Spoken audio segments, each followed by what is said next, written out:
Está planejando seu intercâmbio e precisa se decidir sobre qual acomodação vai ficar? Dessa vez, a gente vai entender como é escolher Host Family como sua acomodação no intercâmbio. Host Family, como o próprio nome já sugere, vamos partir para entender melhor. Então, seria host de quem recebe e family de família. Então, é uma família que recebe estudantes estrangeiros. A gente costuma também chamar de família anfitriã. Vamos só imaginar, por exemplo, no Airbnb, em que você consegue alugar ali uma casa inteira ou quarto. Quando você fica em casa de família no intercâmbio, é como se você estivesse alugando o quarto dentro dessa casa de família. Então, você convive ali com a rotina das pessoas que moram nessa casa também. Então, essas famílias que recebem estudantes estrangeiros estão fazendo isso como uma forma de ganhar uma renda extra também. Então, é um trabalho para eles. A partir de agora você já sabe o que é uma host family, mas ainda nesse vídeo eu vou te explicar o que está incluso quando você decide ficar na acomodação em casa de família e também te contar o que você pode esperar da família e também da rotina ali. E por fim, a gente vai falar sobre as vantagens e desvantagens de ficar nessa acomodação. Eu fiquei 3 meses durante o intercâmbio para Vancouver em casa de família e eu também escolhi essa mesma acomodação para o meu intercâmbio para Londres, então vamos lá entender como é essa experiência. Esse vai ser um ótimo vídeo para você analisar se vale a pena ou não, de acordo com os seus objetivos, ficar em uma casa de família. Muito prazer, eu sou a Ana Clara, eu tô aqui no YouTube para te ajudar, futura intercambista, a realmente organizar ali e planejar o seu intercâmbio dos sonhos. Se surgir alguma dúvida ao longo do vídeo, é só mandar aqui nos comentários que eu vou responder todos vocês. A ideia por trás de você ficar em uma casa de família está muito relacionada a você realmente conhecer mais a cultura daquele país. Por isso você entra real e oficial dentro da rotina daquela família.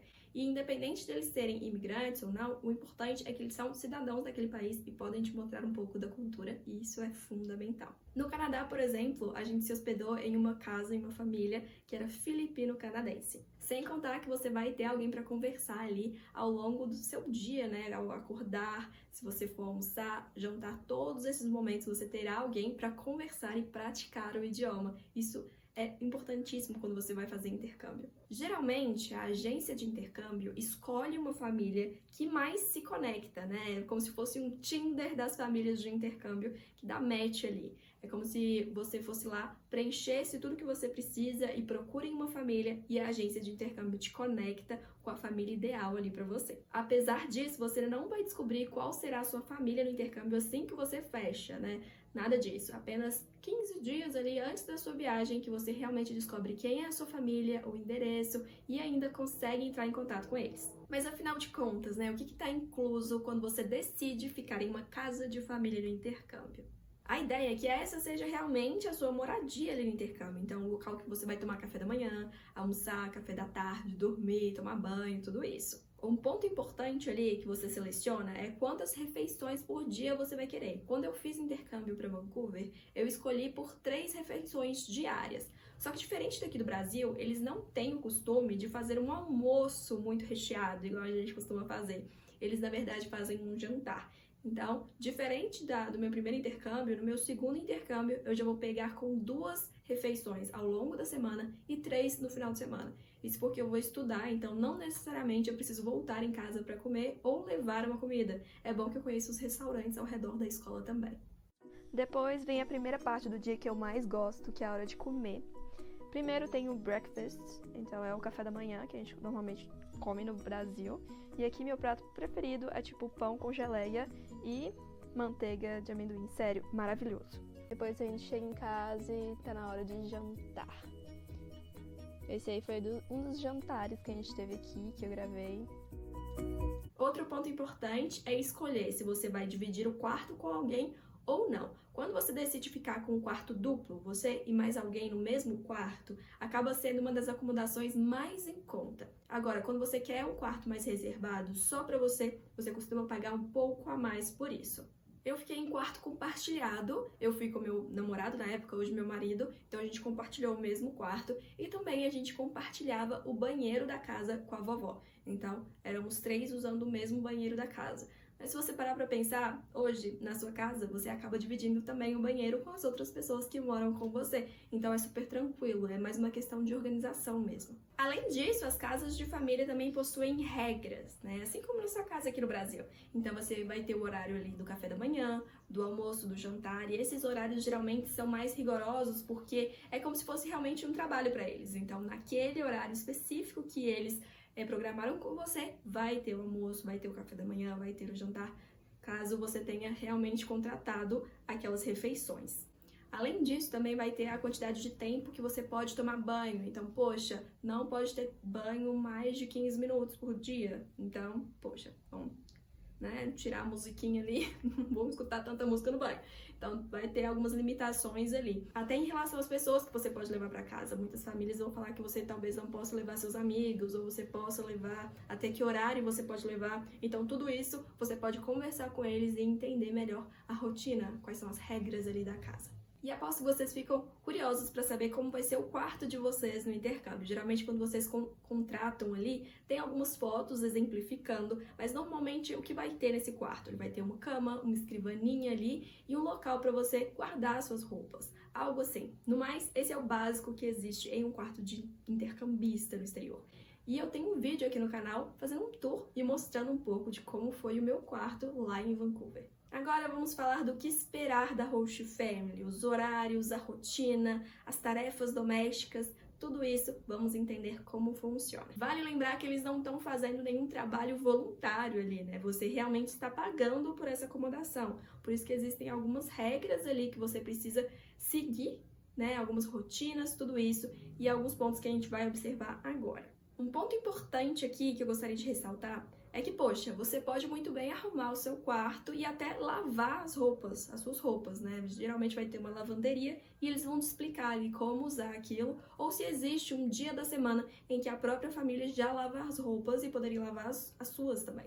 Mas é interessante que você tenha em mente que, assim, você não tá indo lá pra arrumar a casa da família, esse não é o foco. Então não é pra você ficar limpando a casa inteira, você foca ali no seu quarto, nas suas roupas, e se você quiser ajudar a família ali após o jantar, o almoço, lavando as louças, ok, mas não é a sua obrigação, vale lembrar disso. Outro ponto importante é lembrar que a família, ela não tá ali 100% por conta de você, viu? Você vai poder sair, vai poder passear, assim, você tá livre para fazer essas coisas.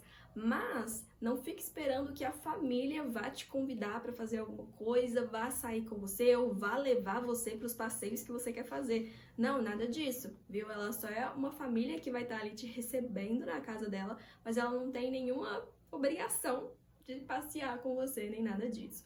Às vezes vocês podem até criar um vínculo bem legal e eles convidarem vocês para fazerem alguma coisa, mas assim, não espere que isso vai acontecer. Algo importantíssimo de você pegar esse direcionamento quando você chega na Host Family é em relação ao transporte público do local, porque é o que você realmente mais vai usar. Eu sei que muita gente gosta de usar Uber e tudo, mas quem quer economizar no intercâmbio, usa o transporte público. E a família pode te guiar ali, mostrando onde é o ponto de ônibus, quais ônibus você pega para ir para a escola, qual é o caminho. Eu lembro que no meu intercâmbio para Vancouver, no primeiro dia de aula, o meu host brother levou a gente até o ponto de ônibus e foi com a gente mostrando o caminho até a escola. Então você pode combinar isso também, ou então pedir para eles te mostrarem no Google Maps, algo assim, bom que você já começa a conversar ali em inglês com eles, ou no idioma que você está indo praticar. Agora eu vou compartilhar com vocês como foi a minha experiência morando durante 3 meses em uma host family em Vancouver. Se você tá curtindo esse vídeo, já deixa o seu like, que assim eu crio mais conteúdo sobre isso aqui também pro canal. Eu costumo dizer que a minha experiência com a host family, ela não pode ser levada tanto como um padrão, sabe? A host family que eu fiquei em Vancouver, ela tava começando a levar isso como uma renda extra ali e tudo. Então eu acho que a gente foi a segunda ou a terceira pessoa que tava se acomodando ali. Então eles ainda estavam estruturando muitas coisas e eles eram muito abertos, assim, aí convidavam a gente para fazer muita coisa com eles. Para você ter uma ideia, no primeiro dia que a gente chegou em Vancouver, a gente fez o intercâmbio durante o inverno. Então a família ficou muito preocupada, não sabia se a gente tinha levado roupa de frio direito e levou a gente em um bazar, que era um bazar que eles costumavam ir para comprar roupa mais em conta. Então eles se preocuparam, tiveram essa atenção com a gente. E também o nosso primeiro dia de aula foi num domingo. Geralmente esse primeiro dia de aula é para fazer ali o teste, né, de nivelamento, e às vezes a escola também dá um passeio para você nesse primeiro dia de aula. E aí o host dad, que é o pai da família, ele levou a gente para passear por Vancouver de carro ali, dando uma volta geral para fazer esse tour, assim, e se familiarizar com tudo. Ah, um dos filhos da família, o mais jovem, um adolescente, ele jogava basquete e tinha alguns jogos ali na escola, e a família até convidou a gente para ir assistir esses jogos, então acabava que a gente estava um pouco incluído também na rotina da família, sabe? A vovó, né, quando ela ia transportar a mãe para o trabalho, buscar a mãe do trabalho, ela chamava a gente pra gente ir com ela e acabava conhecendo ali alguns lugares no caminho. Ela parou pra gente ver algumas praias, os parques que tinham também. Nesse vídeo a gente conversou e entendeu melhor sobre o que é uma host family, como é ali ficar em uma host family, o que está incluso quando você decide por essa acomodação e também o que esperar da família. No próximo vídeo eu vou te contar as vantagens e desvantagens desse tipo de acomodação. Eu te espero lá. Tchau, tchau!